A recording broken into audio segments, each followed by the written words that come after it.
Assalamualaikum warahmatullahi wabarakatuh. Baik, selamat siang Bapak dosen dan teman-teman semua. Kami dari kelompok 2 akan membawakan presentasi dengan judul Faktor yang mempengaruhi kehamilan di luar nikah. Perkenalkan, saya Rina Dayani Borusialagan dan rekan saya Muhammad Arafat Syaputra Nasiruddin yang akan menyampaikan materi secara bergantian.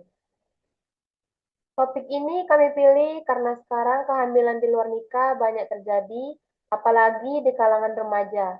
Masalah ini bisa berdampak besar bukan hanya buat diri sendiri, tapi juga keluarga dan masyarakat. Jadi penting banget buat kita bahas bareng-bareng.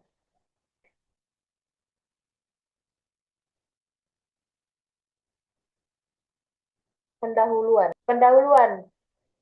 Kehamilan di luar nikah itu sekarang makin sering kita dengar dari berita, media sosial, bahkan mungkin dari lingkungan sekitar kita sendiri.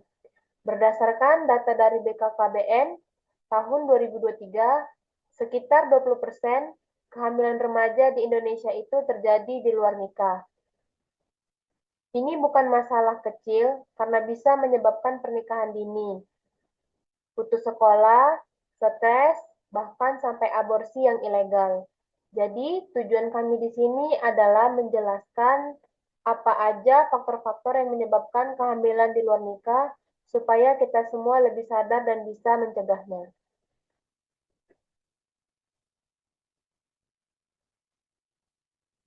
Konsep teori. Menurut Nur Salam, kehamilan di luar nikah itu adalah kehamilan yang terjadi tanpa adanya pernikahan yang sah. Biasanya terjadi karena hubungan seksual pranikah yang nggak pakai perlindungan atau kurangnya pengetahuan tentang kontrasepsi. Tapi penyebabnya nggak bisa dilihat dari satu saja. Ada dua kelompok besar faktor penyebab. Faktor internal, yaitu datang dari diri sendiri, dan faktor eksternal yang datang dari lingkungan sekitar.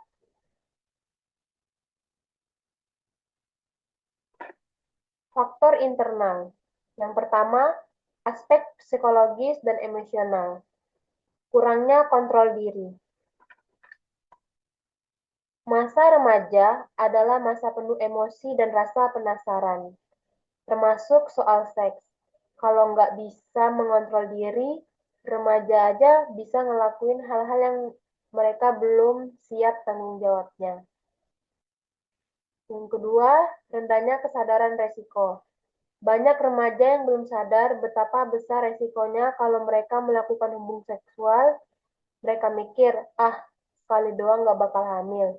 Padahal kenyataannya bisa banget hamil atau bahkan kena penyakit menular seksual. Yang kedua, aspek pengetahuan dan pendidikan. Kurangnya pendidikan kesehatan reproduksi. Banyak remaja gak tahu tentang sistem reproduksi, masa subur, dan kontrasepsi. Karena di rumah dan di sekolah, kadang nggak bisa dibahas karena dianggap tabu.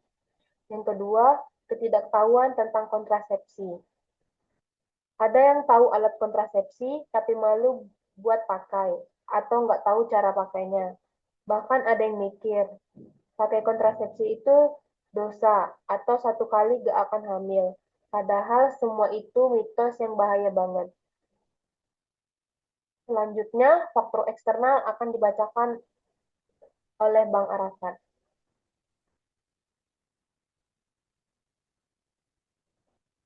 Sekarang kita bahas faktor dari luar yaitu faktor internal. Satu, aspek keluarga. Kurangnya perhatian dan pengawasan orang tua. Banyak orang yang tidak terlalu sibuk kerja atau kondisi keluarganya enggak harmonis, anak jadi cari perhatian di luar termasuk lewat pacaran atau kebablasan. Kurangnya komunikasi terbuka. Banyak orang tua yang nggak mau ngomongin topik seks sama anak karena malu atau tabu.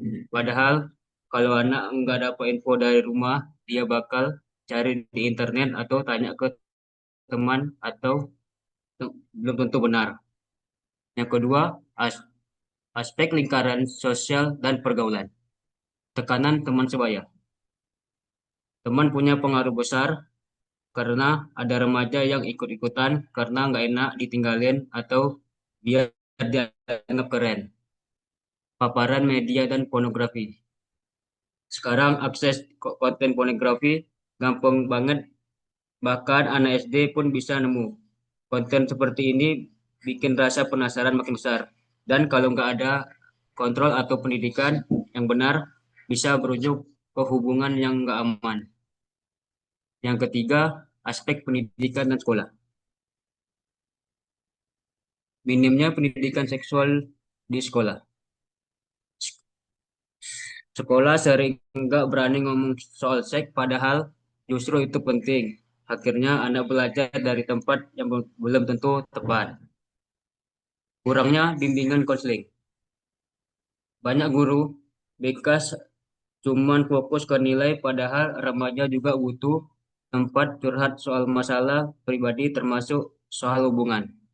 Yang keempat, faktor ekonomi. Kemiskinan dan keterbatasan ekonomi keluarga. Karena kadang ekonomi ada remaja terutama cewek yang mau pacaran atau dekat sama orang yang lebih dewasa karena dapat uang lebih atau hadiah. Tapi akhirnya malah dimanfaatin dan menyebabkan kehamilan yang nggak diinginkan.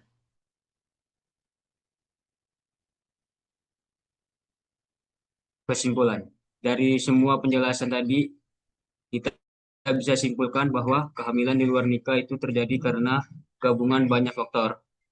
Dari dalam diri sendiri itu sendiri, seperti kurangnya pengetahuan dan kontrol emosi, sampai pengaruh dari luar seperti teman, media, sekolah, dan keluarga. Artinya, kalau mau mencegah, kita semua harus terlibat orang tua, sekolah, pemerintah, bahkan media. Saran, ada beberapa hal yang perlu dilakukan sebagai solusi. Satu, sekolah perlu berani mengajarkan pendidikan seksual yang sesuai usia dan nilai budaya. Yang kedua, orang tua harus lebih terbuka dan aktif mendampingi anak, terutama saat masuk masa remaja. Yang ketiga, pemerintah dan lembaga sosial harus memperluas akses layanan konseling remaja. Yang keempat, remaja sendiri perlu diberi bekal karakter, agama, dan nilai moral yang kuat. Yang kelima, dan nggak kalah penting, media harus lebih bertanggung jawab apa yang mereka tayangkan. Sekian presentasi dari kelompok kami. Semoga kami sampaikan bisa bermanfaat dan membuka wawasan kita semua. Mari kita bersama-sama saling peduli, terutama mencegah kehamilan di luar nikah ini. Terima kasih atas perhatiannya teman-teman semua. Kita kata wassalamualaikum warahmatullahi wabarakatuh.